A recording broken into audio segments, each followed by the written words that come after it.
In 2018, ransomware advanced significantly and is now capable of taking out infrastructure and operations across the globe. As a result, many organizations are bogged down in reactive work and often overlook the value of crucial information. In Domain Tools' Threat Intelligence Report, learn how to uncover some of the most critical insights from your organization's alerts and indicators that will allow you to shift to a more proactive posture. To download this white paper, please visit securityweekly.com/domain tools.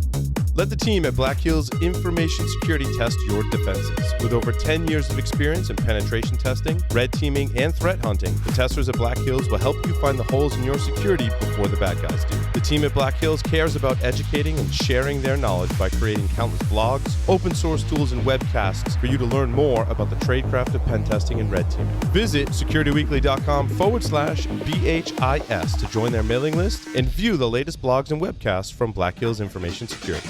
Recorded Future. They help security teams make more confident decisions faster. Recorded Future's technology automates broad collection and analysis of cyber threat data and delivers the rich external context you need to understand alerts and emerging threats. With real-time threat intelligence from Recorded Future, security teams respond to threats 63% faster and find undetected threats 10 times quicker. To get started, go to recordedfuture.com/securityweekly and sign up for the Recorded Future Cyber Daily. Every day, you'll receive an email with the top results for trending technical indicators, cyber news, exploited vulnerabilities, suspicious IP addresses, and more. Subscribe today and stay ahead of cyber attacks. Welcome back, everyone, to Paul's Security Weekly. I was talking about a quote earlier, and it was, great vision without the right people is irrelevant, right? And I think we really embody that here at Security Weekly. And some of the conversations that we have during the week are just really hilarious, and I'll let you in on one that happened, I believe it was this week. Wait, doesn't Mark tweet these as anonymous? Yes, sometimes. Yes. Or more often than not. But so we're trying to structure the announcements on the show, right? And we've got shows that are 1 segment, 2 segments, and 3 segments. This is a 3-segment show. Not to get into too much behind the scenes, right? But we've got 4 announcements. So we have to make the decision which segment should have 2 announcements. And I said, well, I want to get right to the content as early in the show as possible. Segment 1, 1 announcement. Segment 2, 1 announcement. Segment 3, 2 announcements. And Sam and team are like, well, we haven't done that because usually by the 3rd segment, you guys are pretty drunk on the show, and you forget an announcement. Then we've missed 2 announcements rather than 1. So if you want to be part of those conversations, we're in the fun that we have here at Security Weekly, we're hiring. We're looking for a software developer. And again, I'm looking for the right people. Everyone, ask, is it remote? Is it in studio? Is the salary and benefit? Yes, there's all of that. We're looking for the right people. Once we do, we'll do our best to work it out, but want to find the right people. And one of those positions is a software developer. Now, we do use a lot of Python and Docker containers and that kind of stuff, but I'm looking for someone who's proficient in a programming language that wants to help us. We're also looking for an account manager, partner success person to help us manage the shows, the appearances from sponsors, not sponsors. So if you know people or think you might be a good fit, preferably here in the Rhode Island area, of course. But again, that's not a hard and fast rule if we find the right people. So you're always willing to make something work if it's the right person. Yes. Now, I can't forget the announcements, or I'm going to get a lot of shit from my team. Security Weekly is returning to Las Vegas this August for Black Hat and DEF CON. If you would like to request a briefing or a sponsor interview on site at Black Hat, please go to securityweekly.com/booking. You can request briefings, you can request conference interviews, you can suggest a guest for the show. It's all in /booking.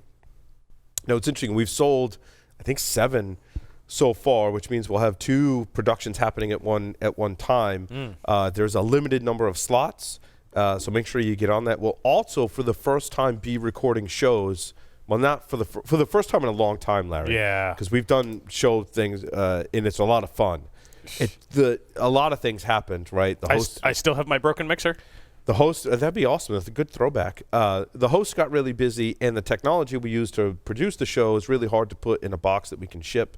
But we've done that, I think. But anyway, we think we've got the right design, and we're building and testing it now.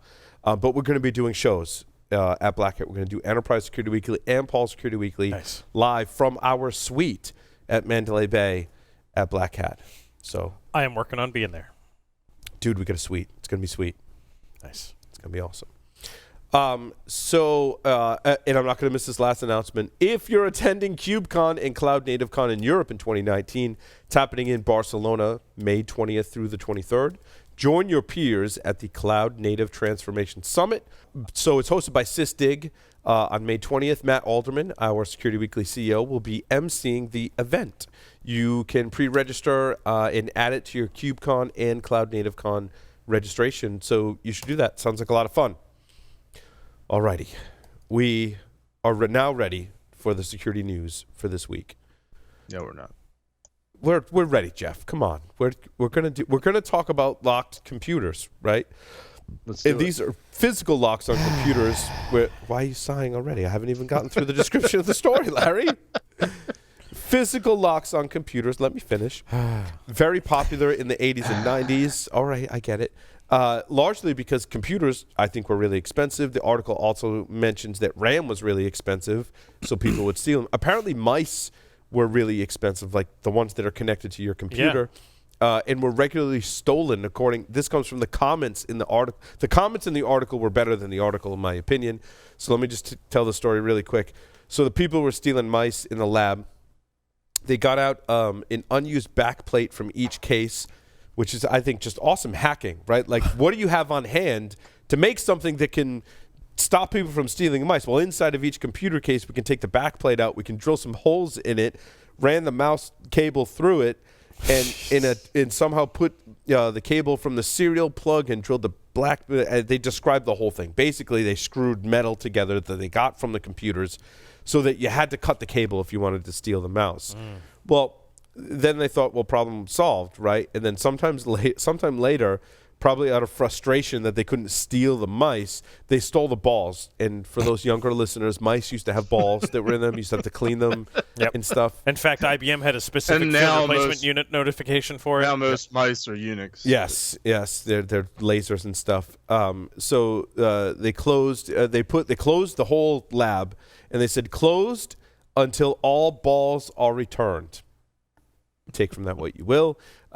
Some people probably got angry, and I do this with my kids all the time. I'm like, if you don't clean up, like, everyone loses their iPad, right? Like that kind of, like, which is just terrible. I don't think it's great parenting, but sometimes I get painted into a corner and I have no other option. Dude, that's like being in the barracks and one person F's up, and everybody suffers. Everybody suffers, right. and then If the drill sergeants do it, it can't be all wrong, right? Exactly. Well, right. it can be all wrong. I mean, and then everybody gets beaten with soap and a sock in the middle of the night. I tell them they need to work as a team. They need to help each other, right? And there's some motivation. Similar situation here. And I don't know when. Oh, the next morning there was a bag of balls outside the lab.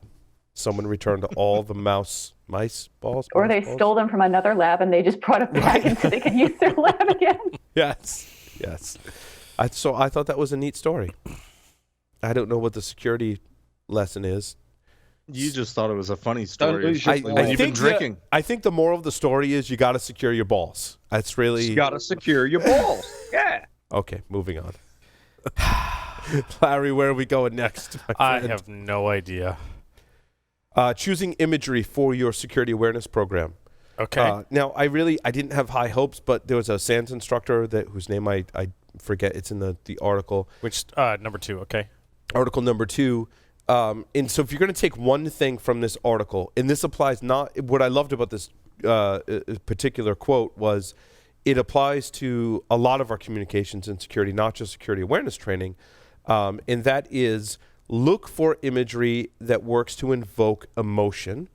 You can do this with imagery that is positive, colorful, inviting.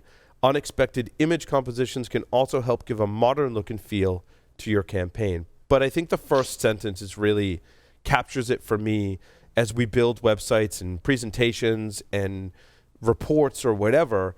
Imagery that invokes emotion is like the underlying thing that should be in the back of your mind. I thought that was really good. Deanna Sergei. I remember back in my DoD days, they had security awareness posters that they would change, I don't know, every month or 2 or 3.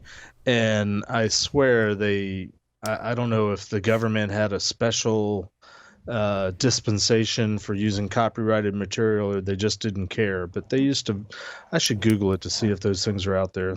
We had some great security awareness posters back in the day, and they were mostly based on not necessarily emoting type of imagery, but certainly popular iconography of the day. How's that for fancy words? That's some fancy words. Paul's wondering, what the hell did he just say? So that was He said iconography. That's fucking I crazy. said iconography. It's related to cryptography. Is that like emoticons? Is that? It's like steganography. No, it's more like Looney Tunes. Yes. That was a cartoon for those younger listeners out there. It wasn't just a cartoon. It was a series of cartoons. Larry is correct. It was a series of cartoons. Yes. The top 5 configuration mistakes that create field days for hackers. Sometimes I don't know. Doing this show, sometimes I feel like we just make things way too complicated. And I think this article kind of brought us back to, and I know it's cliche, right? The basics of security. We all talk about what that really means. But I think there's some merit in what they're pointing out is, as when we do pen tests, right? These are commonly some of the things that we see that make it way too, it shouldn't be that easy.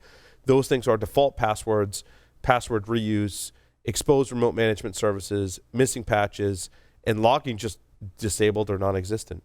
Yep. Back to our previous conversation, Leslie, about logging being non-existent, right? And you can certainly have a field day if no one's watching what you're doing, right? But oh my God, yeah, it's totally right. This story. I mean, honestly, if everybody was doing everything right, pen testers wouldn't really have a job. But not everything, Joff. If you did these 5 things, right? We could probably modify this list. This is what came from the article. At least the first 4 things, I feel like they're not complicated. It's not everything. It's those 4 things. Mm-hmm. If you did those 4 things, you'd be in much better shape. Yeah, absolutely. You're raising the bar significantly. Jeff, you'd still have a job. It would just be a boring job. That's all. But perhaps there's PCI that makes you have to do pen testing. Oh my God, Jeff! So glad we checked the box. He had to find a way to. He shoots. He scores. Jesus. Somebody just get him off the show. Get him off the show right now. I've missed you, Jeff. Your shiny head and everything. Now, since Jeff is here, are all 5 of these things addressed in some capacity in the PCI standards? Oh, absolutely. Absolutely. Are they more softer guidelines in some of these areas, Jeff, or are they pretty much hard and fast things that you shouldn't do any of these 5 things, basically? Well, that's a trick question because there's 400 some odd controls in PCI, and in theory, you have to be 400 out of 400 to be PCI compliant. The game of PCI is limiting scope, limiting the number of systems that are being reviewed, which I always translate to, we don't have to do security in all these other systems because nobody's making us do it. Right. No, these are all absolutely fundamental requirements within PCI, and unfortunately, the article talks about these are common mistakes that still show up. But these are things that for the companies that actually do try to do PCI and do it well, they struggle with this. Mm-hmm. I have a current customer that, let's see, yep, that's an issue. Yep, that's an issue. Yep, that's an issue. Oh, yeah. Yeah, these are issues for my current customer. For sure. Microsoft Windows 10 will get a full-blown built-in Linux kernel for Windows Subsystem for Linux version 2. My feeling on this is, if you're gonna run Linux, just run Linux. But some people like Windows. What's the motivation, Paul? What's the motivation behind this? Some people want the best of both worlds. Market share. But think about all the ways to slice and dice this problem, right? I mean, of course, I can have a VM, and okay, it's not a perfect solution, but I can have a VM. Potentially have a container as well, which maybe needs a Linux or just some type of other system to. I mean, it doesn't just run on Linux, right? So there's containers. But the other thing is, some of the things I'm looking at are Intel makes, what do they call them? It plugs into the HDMI port, and it can. Certain models run Windows, certain models can run Linux. natively, like supported Linux. Other ones they've kind of hacked to run Linux. I forget what they're called, but there's a few different manufacturers of them. They basically are small, very small form factor PCs that plug right into the HDMI port. Kind of like a Chromecast, but it's a Linux box. It's a Linux box, so like a Raspberry Pi, which the Raspberry Pi was intended to do. Right. So I don't think it's too complicated, Paul. I mean, it's market share. It's an opportunity, perhaps, for Microsoft to make more money. Is Linux putting out a Windows kernel in any of their builds? Any form of Linux? No, but it's because the Windows kernel is closed source. Yeah, they can't. So interestingly, then Microsoft is taking advantage of it. But now, where I was going with this was, it's not about the operating system. It's not about the operating. No, Josh's right. Today, largely, security is really not about the operating system. However, when I had a Sun Solaris workstation, there were certain things that just required Windows, right? And so what the solution was back then was there was this card that you could put inside of your Sun workstation that was basically a microcomputer that would run Windows. Yep. And it was pretty... It got the job done, but it wasn't elegant, and it had a lot of issues, limitations, and bugs in it. But I thought it was really cool that we could do that.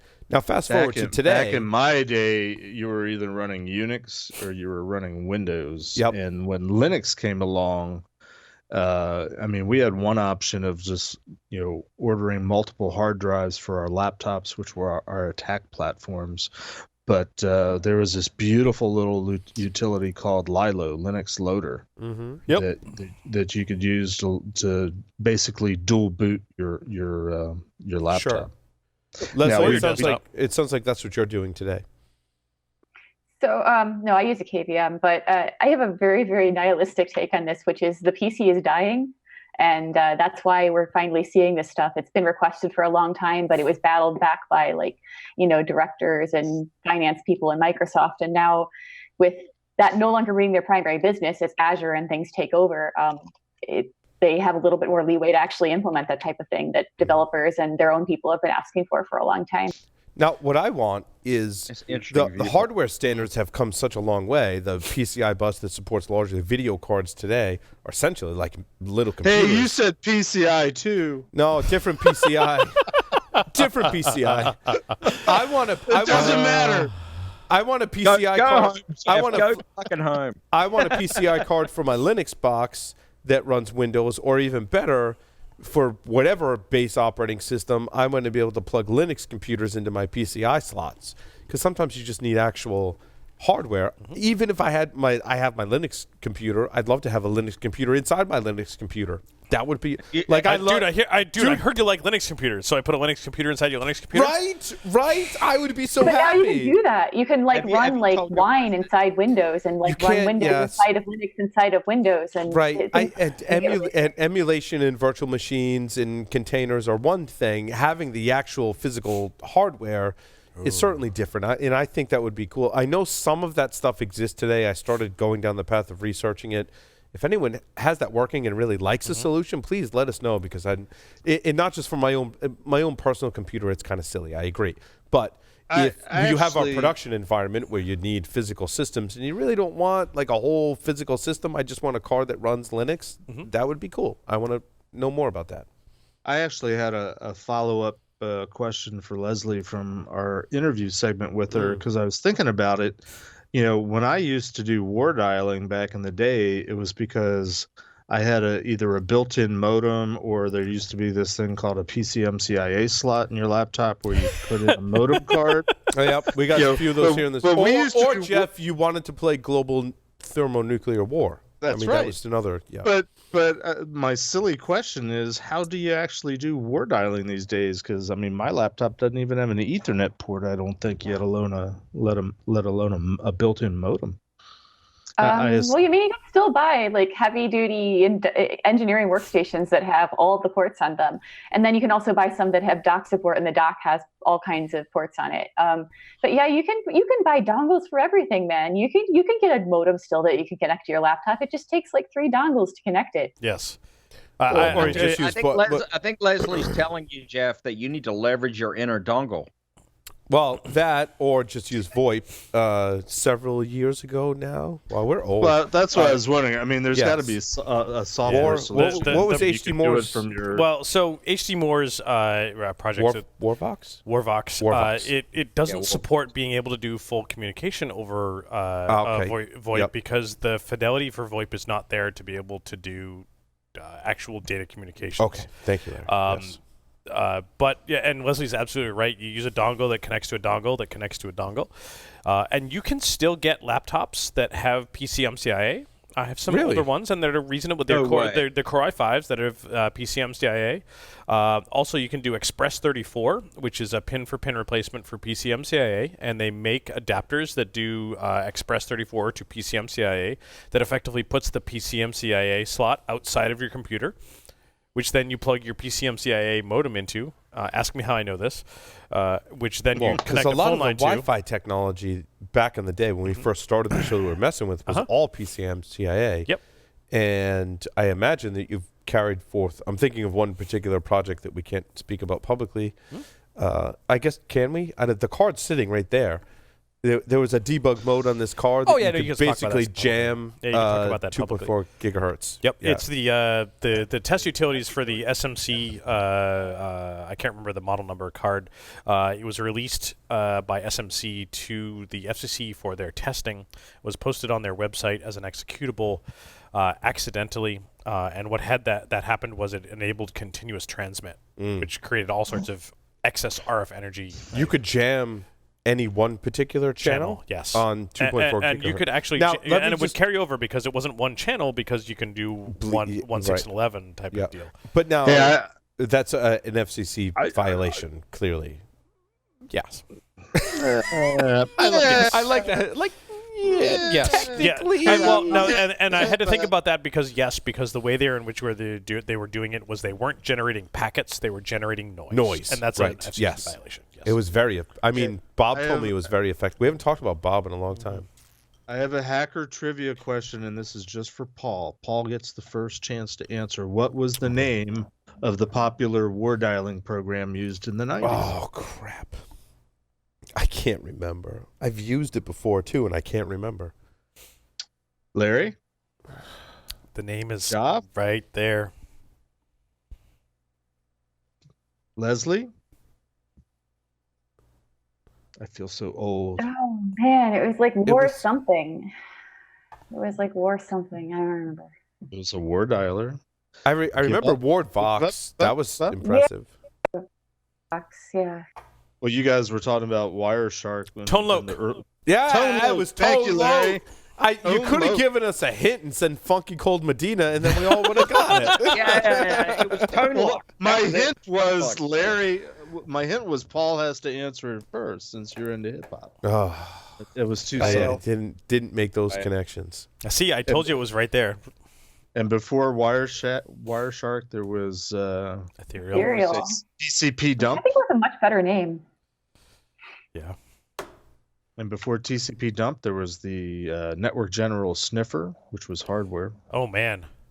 Yes. That's going way back. And you had to buy that on a system, and it was luggable. It wasn't even a laptop. Oh yeah, it was an appliance. Yes, it was. I remember that. It was a luggable, but you needed a hand truck to get it around. Pretty much. Yeah. Nerds were so much more fit in those days. Oh, since we're on the topic, securing satellites. This article.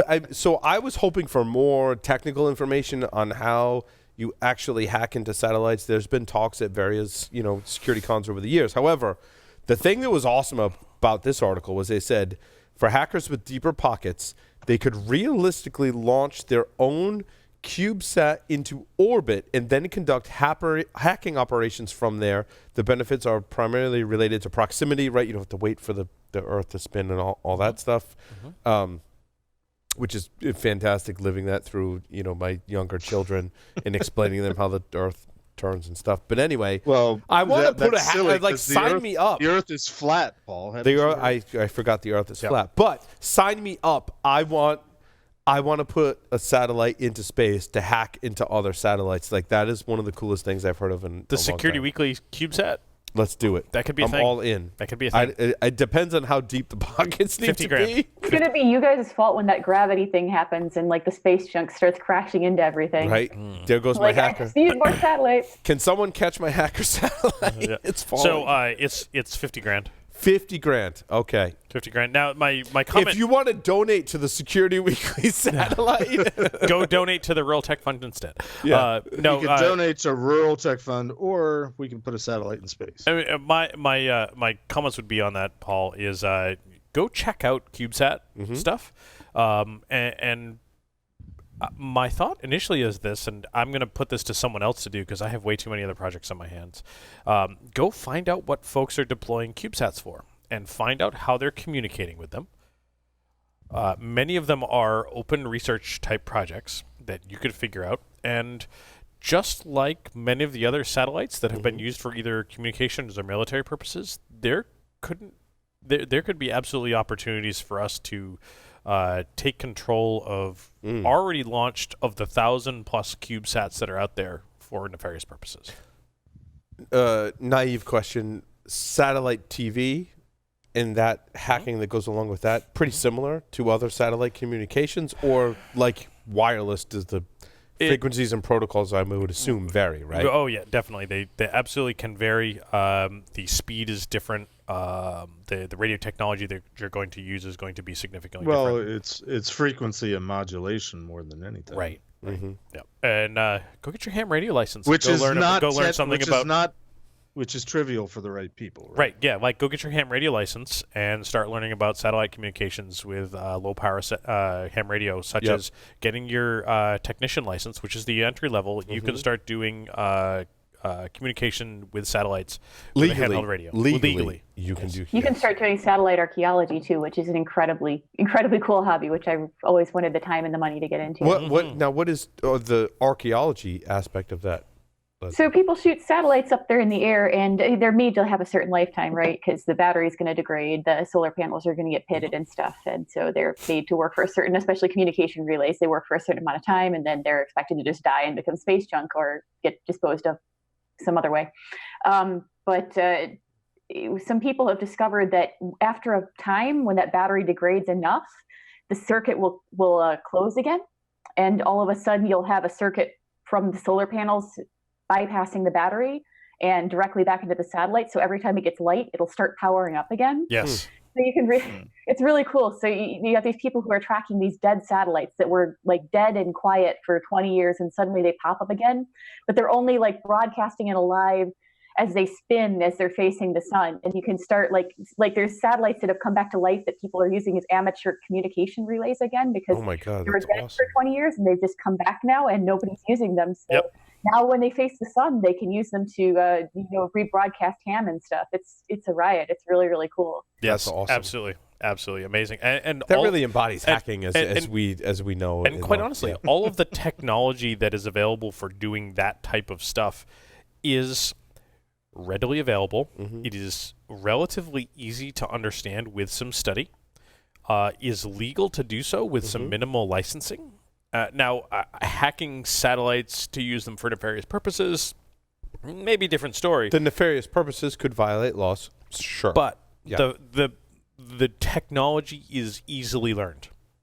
And in fact, I know of at least one occasion where there is a military satellite that was overtaken by Spanish radio hackers as their radio relay. And in fact, the military, and I forget which company launched this, which country launched the satellite, but the country that owns it actually can't use it for any legitimate service anymore because it has been taken overtaken by radio hackers. That's awesome. It's really super cyberpunk, and we're going to have more and more satellites out there dying. And, they can start getting like old weather satellites to send back, weather data and stuff occasionally when they come back to life. And, things are just like working half of the time, but people are still out there looking for those signals and trying to figure out where they went and then monitoring to see if they pop up a decade or two later. So really cool. Yeah. For me, even having the ham radio license to do this stuff, to learn all about this, just listening, just like going into any sort of other assessment, just listening for periods of time is amazing. The type of data that you can get without having to transmit a single thing. Just being radio silent.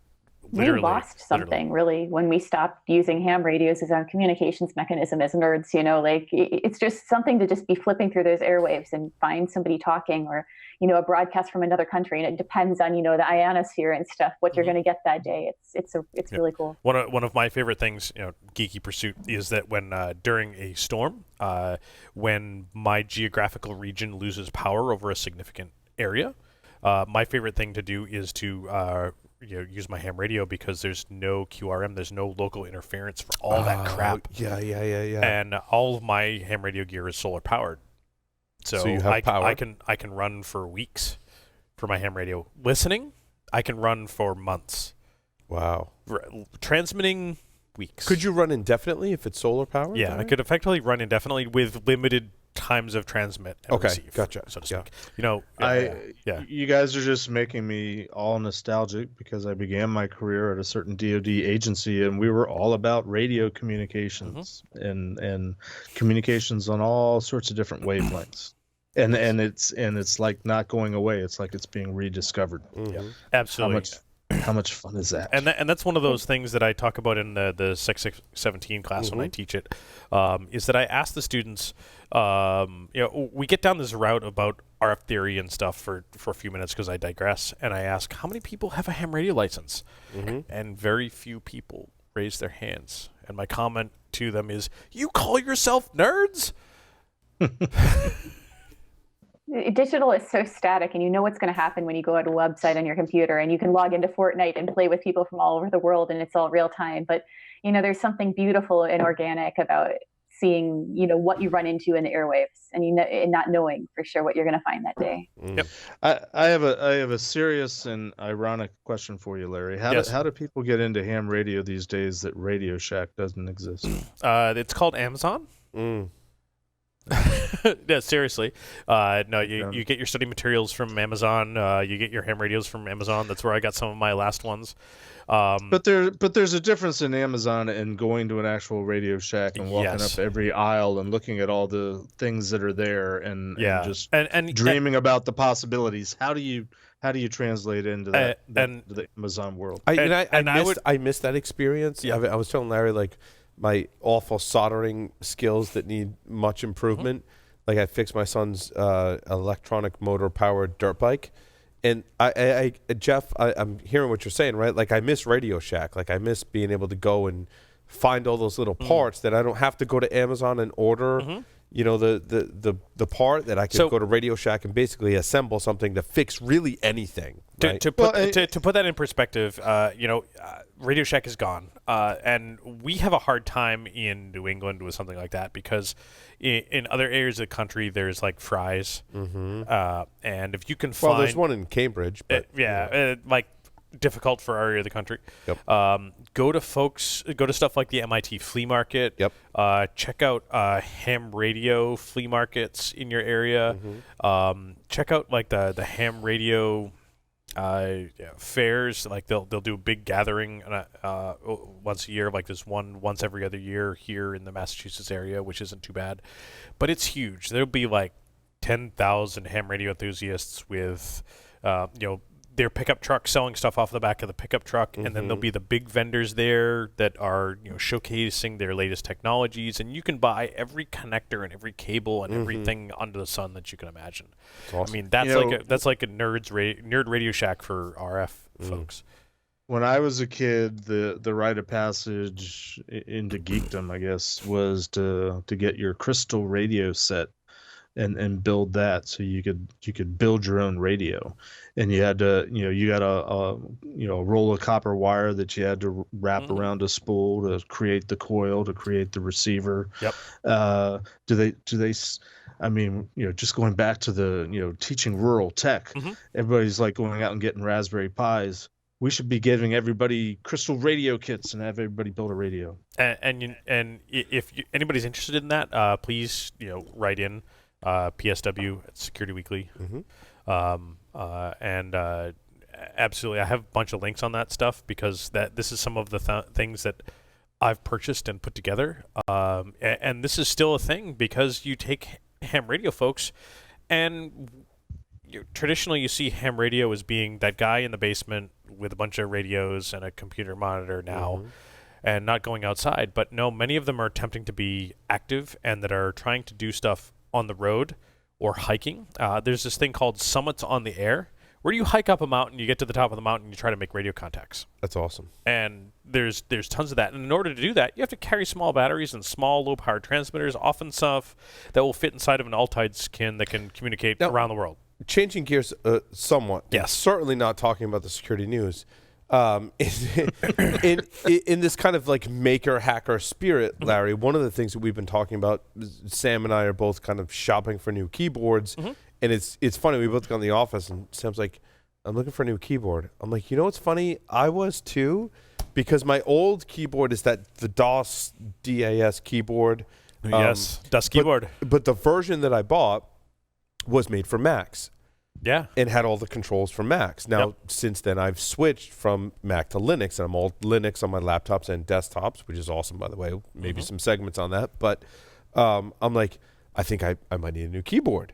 And I start researching, and I'm like, what are all these colors? Because I'm old school, right? What is the old IBM keyboard? I saw IBM Model M. Model M that I saw when I first started as a programming intern. It was my first job in technology. Would you like one of those? It was an IBM reseller. Would you like one of those? Because I've got one. I'm considering it. Because I've got one. Yeah, maybe I We'll talk. All the keyboards were like IBM Model M keyboards, and that's kind of like my first job. I was doing a lot of obviously typing and coding on the keyboard, and I'm like, to me, that was a keyboard. Fast forward to today, and I'm like, what comes in these laptops? I'm like, that's just like a faux keyboard. Like a real keyboard makes the click when you punch the key. It has a certain throw to it, has a certain tactile feel. It has a certain sound that I know and love. Amazing resurgence in the custom keyboard market. Yeah. So now there's this whole, like, people that are posting comments on like Amazon, looking at these keyboards. I'm like, there's like a nerd rat hole to go down. Oh, yeah. Like, dude, if you want to go down the nerd rat hole, don't go to Amazon. You need to custom build this shit. You need to custom build it. So, Larry, just very quickly, give us a little bit of like how you build it. Like, what are the keyboard things that you've got the thing that can test all the different so types it's essentially just it was cheap when I was ordering some other stuff, and it's a little block that you put the switches in, and you can put some keycaps. There's and you switches, but there's also the bands that go around it. So the silencing bands and the keycaps, and you can test all the angles of the keycaps. It's just a little block that you can plug all this stuff in, so you can try and feel what they look like with one row of keys, and it was super cheap. Because there are 50, 75 different combinations, of just the buttons, of just the switches themselves. Even just the switches, let alone the bands that can do and now we're even to the point that like the ones that I just saw recently from Panda is that you take a case from brand A and you take the springs from brand B and you take the shafts from brand C, and someone deconstructs all of them and assembles them into a new switch. Because there's multiple options based on all those different parts. And where would someone go to start? So one of the ones that I see that I've had some success with is Massdrop, which is now Drop. I love Massdrop. They have all sorts of new stuff. I order a lot of headphones from Massdrop. They have all sorts of stuff, but buyer beware with Massdrop, which you get what you ask for and read carefully and so forth and so on. That's going to be where you're going to buy stuff, but there's all sorts of custom keyboard communities. Reddit is huge for it, figuring out what you want. Really, where I'm going in this journey, I saw your custom keyboard that you brought in again today. You built that a year or more ago. Yeah, it's about 2 years ago. Yeah. I kind of want to build my own keyboard now after seeing yours. And it's basically Arduino? It's effectively an Arduino, but they've repurposed it, and they're accessing it in different methods and building your own. What I like about that is you can customize it. Absolutely. The reason I would shy away today from the IBM Model M is it doesn't have some of the more modern keys that we're accustomed to on keyboards, right? But of course, it's an IBM Model M. It's incredibly popular because the switches in those keyboards are unique. And they're are awesome. And they're proprietary to IBM. Oh. And there are folks that will take that keyboard because it's just a keyboard matrix. It's you have these two signals activated and it gets interpreted, and you can actually add additional stuff internally if you want to do some soldering to create your own programmable, customizable Model M keyboard. Wow. It's amazing. So you're taking that custom keyboard technology, adding some electronics to this vintage stuff. So you have a fully programmable keyboard. You figure out how to build your own keyboard, Paul, and then maybe someday you can build your own computer, because that's what we did back in the day. Oh, and believe me, I built a lot of my own computers. In fact, I have a build for a new Linux computer already. Speaking of and I just bought a new Linux computer. Not necessarily something build of computer. I want to bring something back to the set that is near and dear to your heart. But I need some parts, and I'm going to make it happen, and I kind of want it to be a surprise. Okay. But it is something of yours that I have that you were going to throw away many years ago. That could be a lot of things. It could be. Could be a lot of things. Let's put it this way. You used to use the box as a target for shooting arrows at. Oh, interesting. And I have the box. Larry, where would one go to build your own custom keyboard? There's tons of places on the internet, and clearly we need a whole segment on this. Yeah, and we should, because there's some electronics and hackery and that type of stuff, and I can even tie this back to some hacking. But I will post some links in the show notes for some of the places where I've gotten some of my parts, and for some of the ones that we built. And 2 years ago at DerbyCon, in Guardians actually built and gave away a custom mechanical keyboard that I built with advice from our, at the time, intern Faith. And it had custom keycaps that were custom printed with like In Guardians logos and like a spoon, because there is no spoon. That key didn't actually, no, it did work. Custom programmable, nearly identical to the one that I have in the other room with different colors and so forth. And we built that, and it was loads of fun.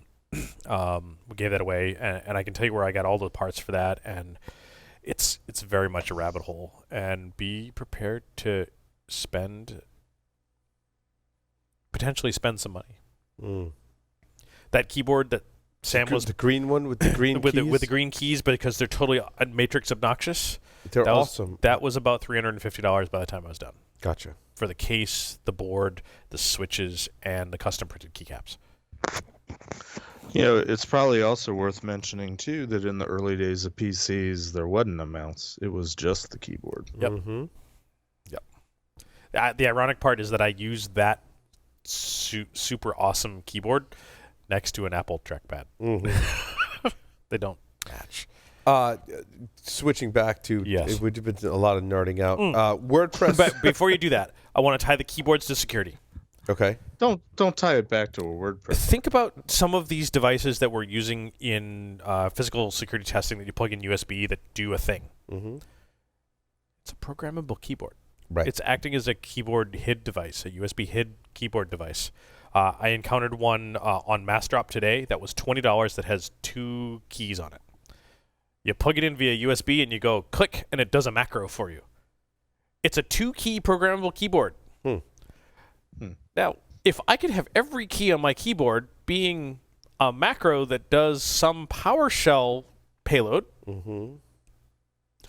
plug in a keyboard. Click, click, click, click, click, click, click. Like, I have 30 shells. That's pretty because they're scripted. I was thinking if you had I ordered keyboards that have 2 buttons. If Larry had a 2-key programmable keyboard, one would go to Pornhub, and I don't know what the other one would do, but at least one would both would go to Pornhub. Right, both, either one, doesn't matter. The other one would be a macro to fucking hack the living shit out of you. No, you know what the other one would be? Pornhub macro. One would go to Pornhub, and the other one would just like blank your screen or put something up on your screen that was lock the screen and turn the volume up full volume? Yeah. Turn the volume down all the way. No, turn the volume up so that you plug it in and it goes to Pornhub, plays the first video. Remember the old the executable you'd run and turn your volume up full volume, yes. And it would say, "Hey, everybody, I'm looking at porn over here." No, they actually are looking at porn over there. My brother-in-law hated the song "I Want Candy," and he went out to have foot surgery, which I felt really bad about because it looked like it hurt really bad. But when he came back, when he logged in his computer, no matter what he did, it played "I Want Candy" at full volume. Leslie's not amused. Oh, boy. I was trying to find a segue to WordPress. I'm just going to go there. But why? So WordPress has some updates in 5.2, and this release will enable, by default, a soft fail if the signature is not valid. In future releases, the default will be configured for a hard failure if the signature fails. Now, my reaction to this is, okay, great. You're validating software updates. Oh, okay. So it wasn't clear like what the signature was for. Yes, it's software updates for WordPress core. Right. Okay. But now, is this really how attackers are getting into WordPress? No, it's through the plugins. It's a good solution for the wrong problem, in my opinion. It's something they should have had a long time ago. I hate to say. I agreed. I think it's something they should have had a long time ago. It's great that they're doing it now. I don't see that it's the way that attackers are getting in. What they really need to do is move to a closed ecosystem. Close is a hard and close to a point like the Apple methodology. If you want a plugin to be able to go into WordPress, someone has to do a code audit and do some validation, and we reserve the right to pull it. I agree. It's worked fairly well for Apple. Agreed. Not everyone can build that infrastructure that Apple has. I agree. I feel like Paul's always reserved the right to pull it. Well, I have 3 kids, so that wasn't always the case. But anyway, that just kind of grinded my gears. But now you have 3 kids, so anyway, and I love all 3 of my kids. And the youngest one is, at least right now, and I'm hoping it like even becoming more of a Star Wars nerd than I am. Like we find these old lightsabers, right? Because he's the youngest of 3. And I put batteries in him, and he's just like running around the house for hours, like just like enthralled with the lightsaber, and like quoting lines from the movie, and not just the newer movies, but the original, series. I'm like, oh man. Hey, since you brought up a WordPress story, I ought to get to bring up a PCI story, somewhat. How does that? PCI. Does that? In any case, okay. Let's talk more about PCI, Jeff.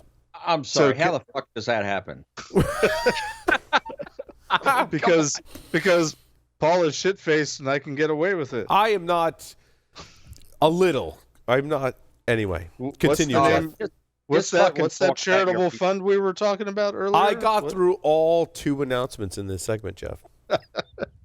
Just so, Canadian mobile provider Freedom Mobile, they had an issue where a bunch of customer data was leaked out, and it was discovered by a third party. And so I have 2 item stories up listed in the show notes that relate to it.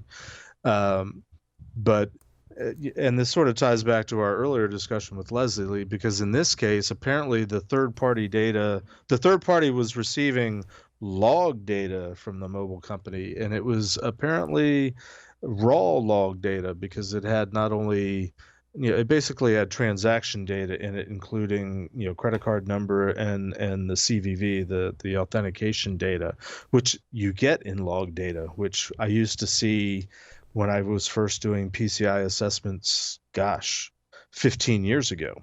I thought that this had kind of gone away, but apparently it still happens. So while there's some places where log data doesn't happen because they're not logging, it's a good idea, if you do logging, turn it off and don't transfer it to a third party. I had another thing that really grinded my gears this week, other than Lindsay Lohan, WordPress, and Lindsay Lohan. Did we lose Leslie? Well, yeah, we did. She had to run. Okay. But thank you, Leslie. She's awesome. Yeah, we love you, Leslie. Yes. Alpine Linux Docker images shipped for 3 years with root accounts unlocked. Now, I'm not taking away from the research. Alpine Linux Docker images. I'm not. Yeah, so that's a type of Docker. Yep. So anyway, the backstory is first. How do you ship something that's virtual? The first thing is Cisco Talos did the research, and I'm not taking away from their research. It's very important research, and obviously we're airing it on the show. It's important for all of us to pay attention to. that this condition exists. However, secondly, in the backstory category, Alpine Linux is a way, in containers, to build a much smaller container to hold your application than other Linux distributions. So my standard build, it essentially lets you go from like a couple of 100 meg to like 100 meg or maybe 200 meg to build. Like if you've got for example, a Python app, you want to deploy it in a container, Alpine Linux can give you depending on how you configure it, a very small environment, like to just deploy your Python app into, right? Which is awesome.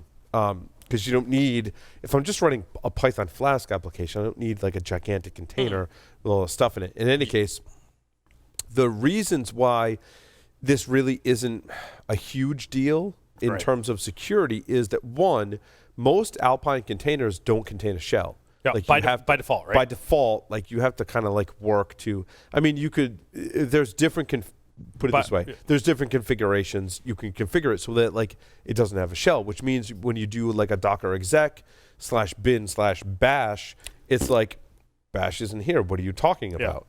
And so you learn to use the like docker log command. So when you run the print statement in your Python app, you can view that with the docker log command when you're doing testing. Production applications, totally different. Like there's lots of different facilities to deploy an application to be able to receive and transmit data, but whatever, right? So that's the first reason why not a big deal, in my opinion. Number two, even if you were to get root, it would still be inside of the container. Now, that could be bad, right? If your container is linked to a database, let's say, and a mistake a lot of folks make, and a harder problem to overcome, is you got to have a secrets vault, right? And even with root access, perhaps, I haven't looked into it, but perhaps that could lead to compromising of the secrets vault, right? So rooting container is bad, don't get me wrong, but it does kind of limit you to what your application is doing inside of that container. It doesn't necessarily give you access to the root host or the like root account on the host system, which is typically Linux. It gives you access to that virtualized container system. Now, other containers, obviously, if it's a privileged container, that would be really bad. But largely, the industry is moving away from privileged containers. So it is contained. It's not, in my case, a huge deal, but something, if you are deploying apps into containers, that you should recognize. And I think that based on all the wildly varied implementations of the individual containers, that it could be damaging, or it could not be damaging, or it could be somewhere in between, depending on what resources available to any given container and how you configure it. Exactly. Jeff, silly Docker question. When you're a company that's, let's say you want to host your app in a Docker container, so you're leasing it, buying it, whatever you do. Do you typically, when you're hosting something in a Docker container, have root access? It's an interesting question, Jeff, because your Docker container could not even have a shell that would give you any level of access traditionally. I mean, you have root access in that you can modify the configuration, but not that you have root access within the container itself. Well, is it root, or is it just privileged access to do whatever it is you're allowed to do? It's whatever you're allowed to do. Right.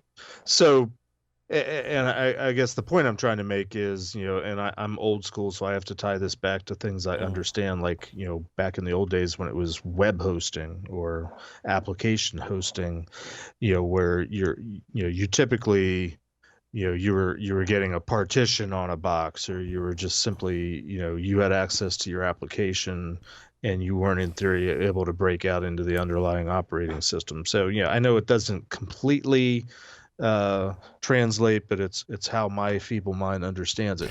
Jeff, I think to answer your question, in more traditional environments, root access would give you access to everything, including the host system. In a container environment, it's an abstraction layer on top of the operating system. So it's it doesn't different, matter as much. It doesn't matter as much, Jeff. Right? Yeah. It's like getting access to root in a virtual machine running on your system. Yeah. But that virtual machine gives you access to be able to run your application and maybe a few other things, and that's about it. For most occurrences, it's the difference between one exploit to get your root access versus two, right? Or three. Or three, right? You got to exploit the container, and then you have to find an escape vulnerability to get your, which there have been, don't get me wrong, right? There have been, and not just Docker, but other container systems as well. And I would say three, because you have to exploit the application.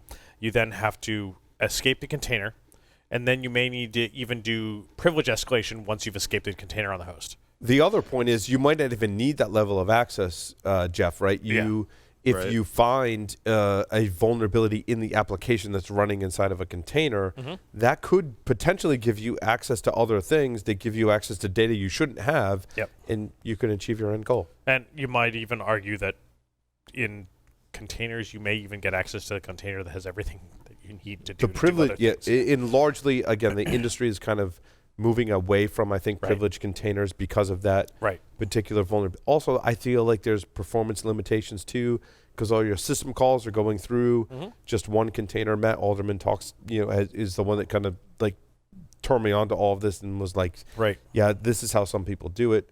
Adoption has seen, companies have adopted the strategy of supporting not a privileged container, not something that lives in the root environment, but something you hook your container with to do security, and then the transition to serverless, it just changes the whole game. And admittedly, this is all things that people can still screw up.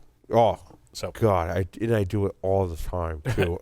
Jeff. So a final question, I guess, is, and again, I'm sort of trying to tie it back to things that I can wrap my head around. The concept that these root accounts were unlocked, were they? I mean, does unlocked mean they didn't have a password? Does it mean that knowing this flaw existed means that anybody could get to any of these Docker containers because they knew that the root file was unlocked? I would say, Jeff, it's more like in mainframe world where you would create different what were those called? Partitions. Partitions. Yeah, and there was another name. Another name from them escapes me, but it's very similar to the way mainframes worked, right? And as long as you configured your roles and authentication correctly, right, you could limit your damage. It's almost like we've come full circle back around to like there's one kernel that's spawning off different environments for different applications. And how many times does this industry do this? Right, I mean, John? Yeah. Am I correct? I'm not way off base in saying that, right? Like it's kind of like a throwback to mainframes, essentially. No, absolutely not. Right? We keep going in circles in this industry, and I do love the advances though. The idea of having movable workloads on an application layer is fantastic. I mean, there's nothing like it. A lot of security benefits there. The best thing that I think is fascinating about this whole shift is that we're going back to the past to pull these technologies with timeshare and workload management. And 20 years ago, we were doing those on, $750,000 mainframe that took up half the size of this room. I deployed. We were doing it on Turing machines. Quite literally. Now, to your point, today, fast forward to today. Today, we're doing them on a Raspberry Pi that costs $35. $5 a month. I spun up a new virtual cloud system and deployed Docker to it, which it necessarily isn't the right way. I think you can find like Amazon, Google Cloud, and Azure can host your containers for you, and then to even go IE serverless type, and then go to serverless, like be even beyond that. So one of the but to tie this all together, I mean, going back to Leslie's segment, we're talking about 30, 40, 50-year-old technology where security wasn't even a thought, yet alone an afterthought. The things were designed to work. And so in as much as we're doubling back and circling back on these older sort of frameworks, but doing it faster, cheaper, I guess that's why we're all in business. And the security considerations or lack of considerations still might be present. I think you're absolutely right. From what I've seen from the evolution of this containerization and the serverless stuff is that absolutely day one, we forgot about security completely. But day two, it was like, oh shit, we got to do this thing. And day three, and a week in, we have so much adoption of the security technology much faster. Faster, but it still takes time. That progression takes time. Agreed. I kind of lived that like the past week, right? Like, again, if you know people who are developers, right? Like, this is my world today. I installed a new IDE. The IDE can connect directly to Docker. Does it connect to a registry that you orchestrate with Jenkins, or does it go to the Docker, directly? Or one of the things I read was basically from the IDE, you can deploy directly to a serverless environment in AWS, either via Lambda or either via Fargate. But what I found is when you start going into these realms, right? And this is just like someone who's not a full-time developer trying to like solve the problem, right? And some people give me crap for that and like whatever, but I'm like, look, but you are with 90% of the folks that are trying to learn this shit. This is a traditional programmer, right? Who also was a security person. And when I look at it, I'm like, okay, I can read 27-step guides to deploying this into AWS, and that's just the first guide I have to read. To get to the next step, there's another 33-step guide that I have to read. In all those steps in complexity, it just makes it easy to make a mistake, to your point, Larry. Right. Like, day one, I'm deploying, I know I'm insecure. In day two, because the technology is so advanced, I can say, all right, let's generate some certificates. Let's do this configuration. Now I'm deploying in a more secure environment. That's a positive side. The minus side is there's a lot of complexity, a lot of different tools to weed through to get to deploying my application securely. I do the parallel of installing Ubuntu versus installing Gentoo. Yeah. Yeah. I made a conscious decision years ago to go down the Ubuntu route because I could go click, click, click, click, install, as opposed to a 12-page install document where I had to type a lot of shit for Gentoo. Right. And it is very much like that, Larry. I think a lot of times I run into I can go the Gentoo route, but the time and effort to do that, and the complexity, and the understanding to know what decisions you're making. Once you get it, it's awesome, right? And there are huge enterprises doing this technology, which should scare us in some way, but should also be a kind of ray of hope, because I think that once you understand it and have a good process around it, you're in a much better position to push new code so much faster. And not just code. Like, code is kind of like air quotes code. It's also your environment, your servers, like middleware, what we used to call middleware, right? And your application. Like, basically change all of those at a very, very rapid rate, multiple deploys a day. I need to update my OS, air quote OS, right? My configuration, my application server, or my application itself. Libraries. Or my libraries, right? You can do that very quickly. You can run through testing very quickly.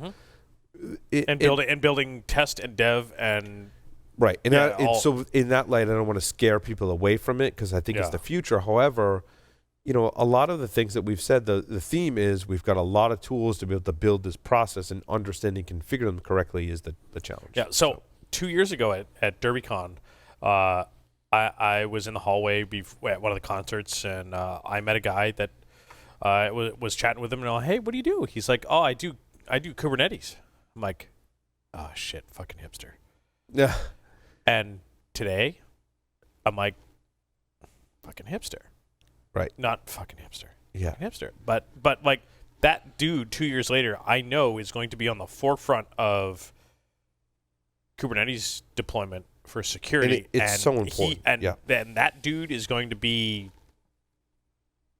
making bank in the next 6 months, because if he isn't already, because he was there from the beginning and knows his shit. I hope to bring this person on the show. He's actually my brother-in-law's brother-in-law. Wow. Has had a software company before Security Weekly. The original business I created was consulting before Security Weekly.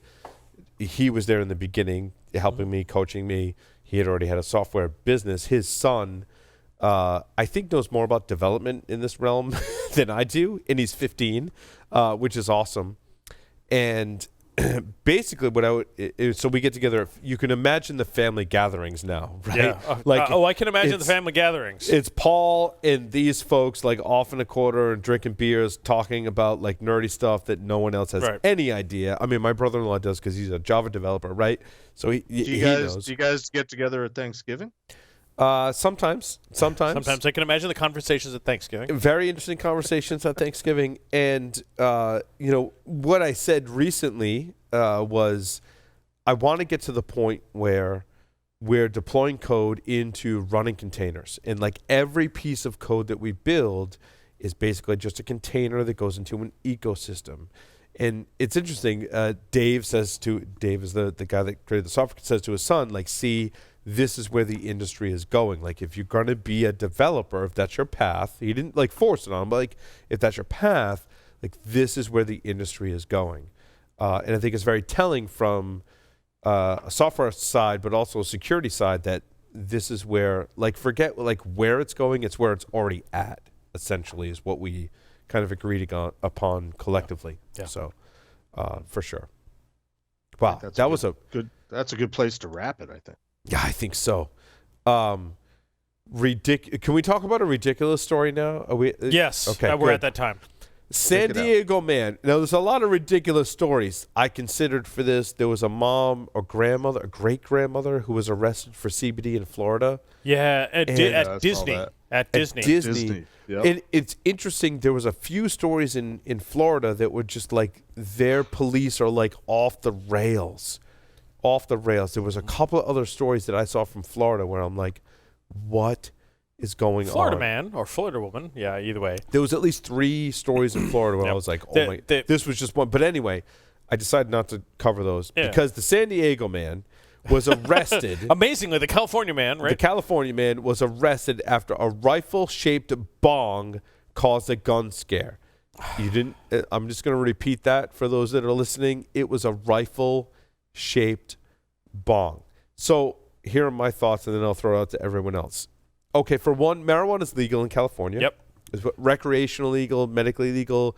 It's one of the first states, I think, to be medically legal, where DEA was raiding dispensaries in California. One of the first states, right?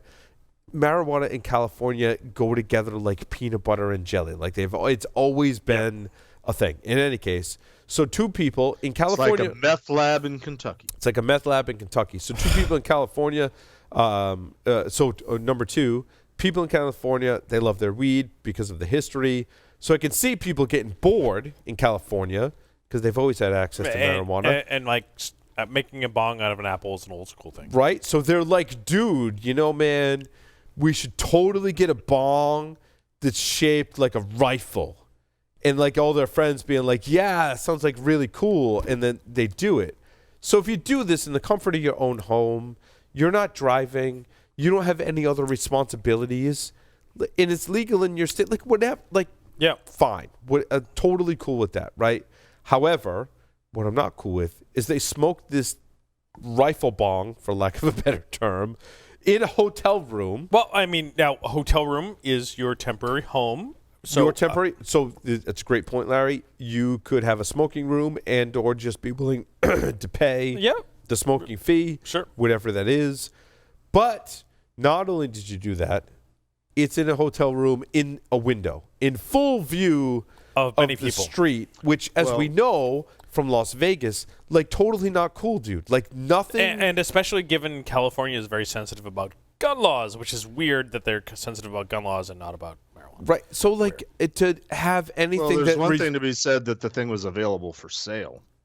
I mean, it's not like. But beside the point, Jeff, in California, it's legal to smoke marijuana. Like if you're smoking out of something that resembles a rifle in your own home, still I'm okay with it. What I'm not okay with, especially because of Las Vegas, not just because, but especially because of what happened in Las Vegas, is you're doing it in a window, in a hotel room. Like, why would you go in front of the window? You have a hotel room. You can shut the blinds. You can lay in the bed. You can put some chairs around. Like, you can smoke marijuana out of your rifle bong in the privacy of your own hotel room. The worst thing that would happen is you might have to pay a cleaning fee for smoking in your room. And admittedly, I have an answer. I have an answer for you, Paul. And before you answer, admittedly, there's a picture of said bong. It looks like an AR-15. It looks like an AR-15, and taken a quick glance, that's convincing.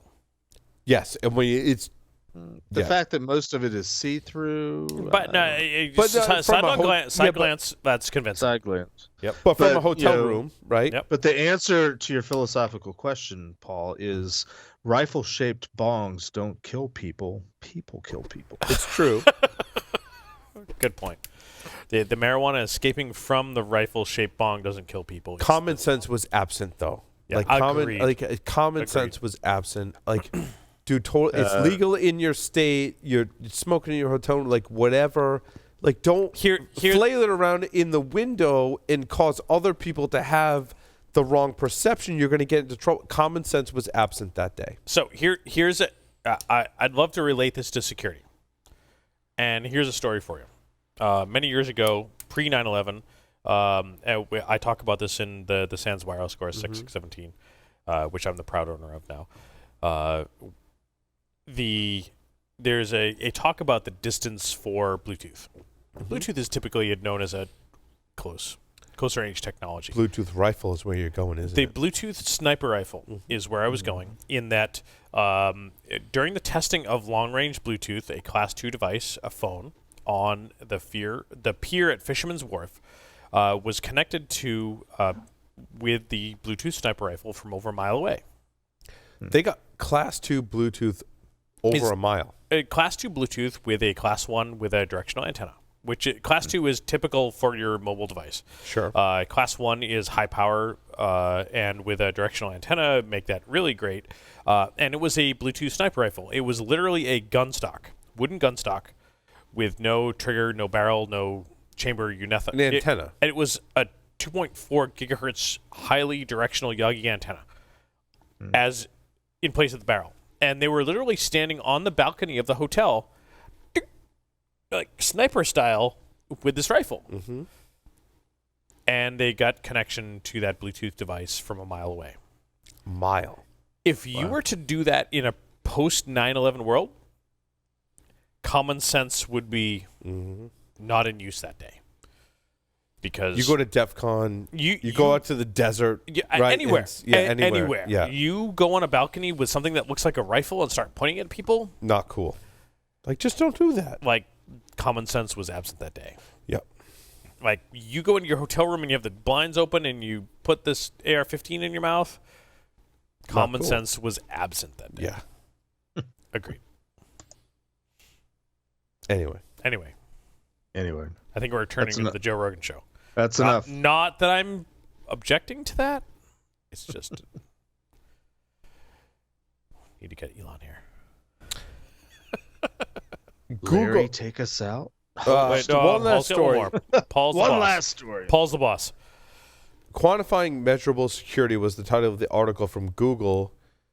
My question was, after I read this article, okay, but why is Android not so secure? I think most of us agree Android is not so secure. In this article, they say Android is very secure. Not as secure as it could be? Android is very secure. It doesn't live up to its potential, Larry. Android is very secure. It is the applications in which you install on top of Android that are not secure. Windows NT was C2 certified, as long as you didn't plug it into the network. The chipsets and the drivers WordPress. Could be... Yeah. WordPress is secure. The plugins in which you use on WordPress are not secure. It's a great... I will bash Android all day long. But it's a great philosophical point that something is only secure, can only be as secure as the platform that it runs on or the subsystems that it Docker has to run. Is secure. The underlying Linux OS. If configured properly with limited resources, right. Same thing. So let me read you the quote. So they say both Android and Chrome OS have dedicated security teams who are tasked with continually enhancing the security of these operating systems through new features and anti-exploitation techniques.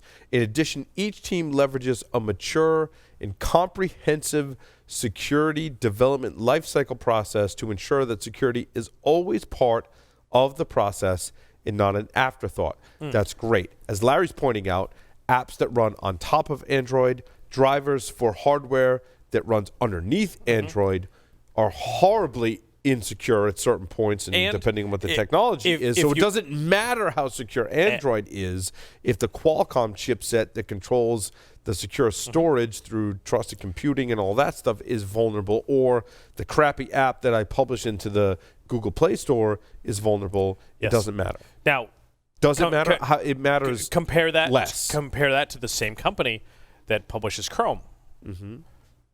Is Chrome secure? Yeah, I would agree Chrome is secure. Maybe. How about, well, in comparison to Android, you think about the numbers of vulnerabilities you see to Android itself and Chrome itself, they're probably pretty equal, and they have these dedicated security teams. It's how they deal with the ecosystem. Yes. The apps that get published to the Google Play Store, it's like WordPress.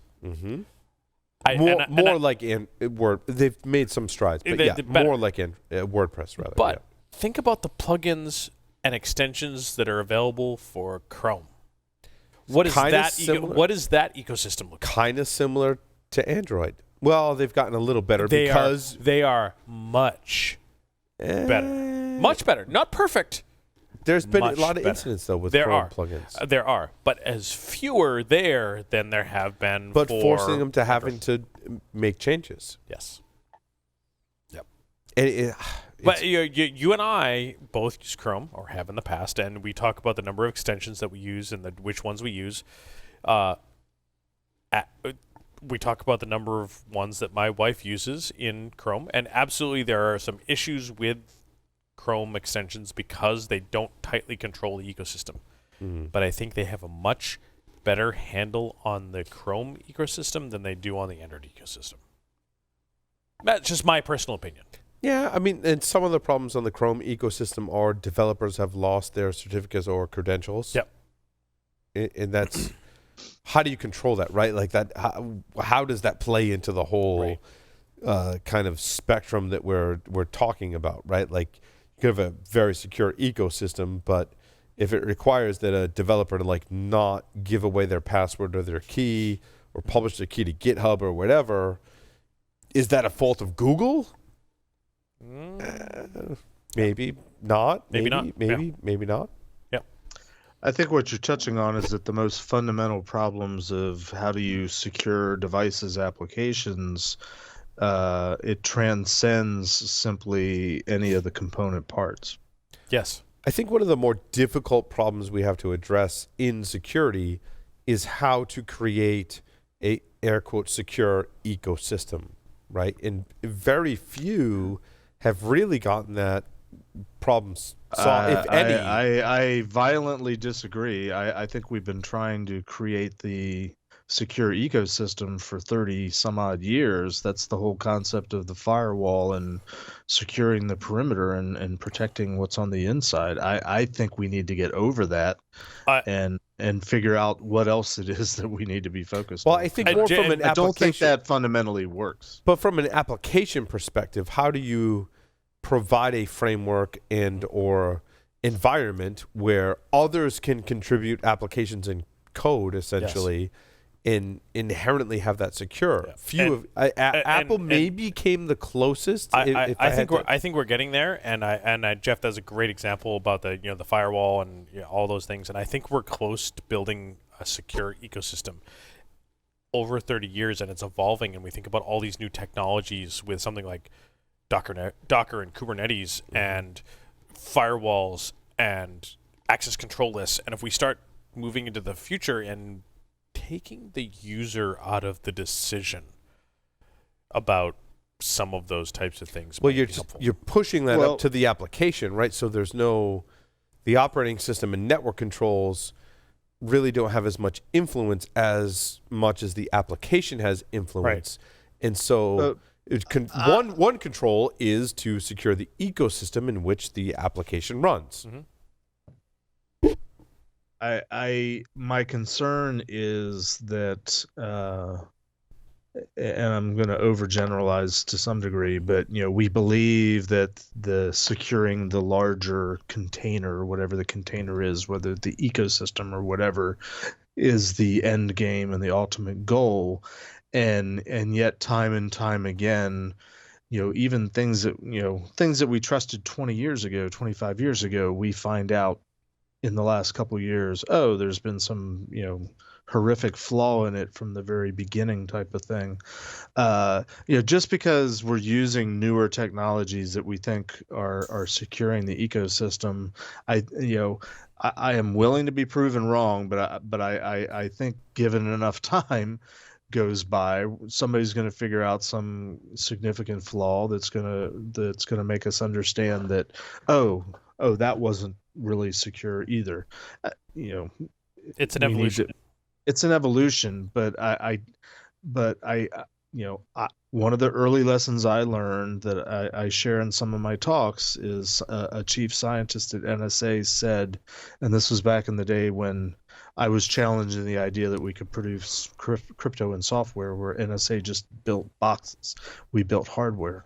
And this chief scientist said, what can be created by man can be broken by man. Yes. And that has yet to be proven false. Yep. Right. Like you Jeff, you take that back to Neanderthals.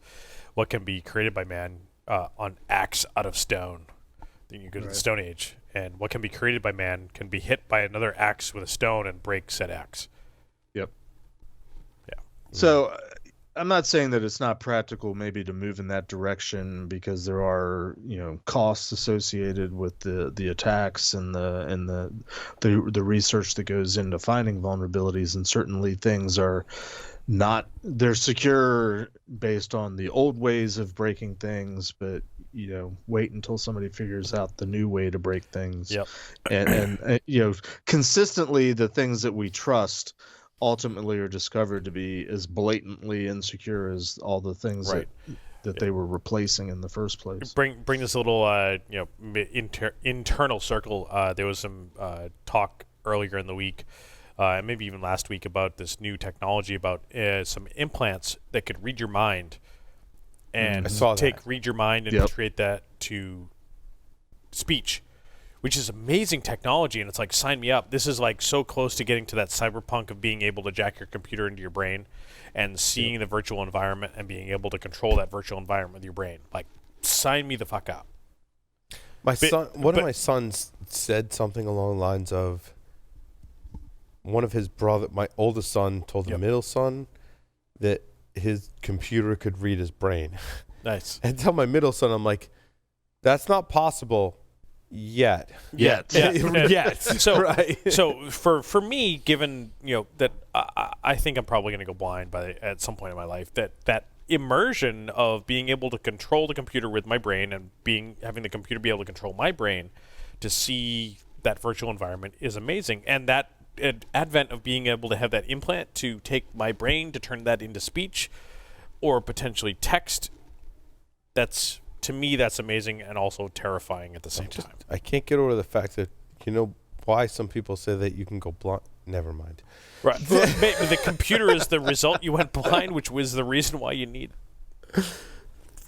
Either way. Anyway. Sign me up. Anyway. Yeah. Oh, we lost Joff. Joff had to go. Yeah, Joff had to go. He's packing for Stockholm. Mm. And he's got Stockholm syndrome. He does. That's totally different, Jeff. But visiting Stockholm. Maybe not. Google it. In any case, thank you everyone for listening, watching this edition of Paul Security Weekly. Larry, take us out. Over and out.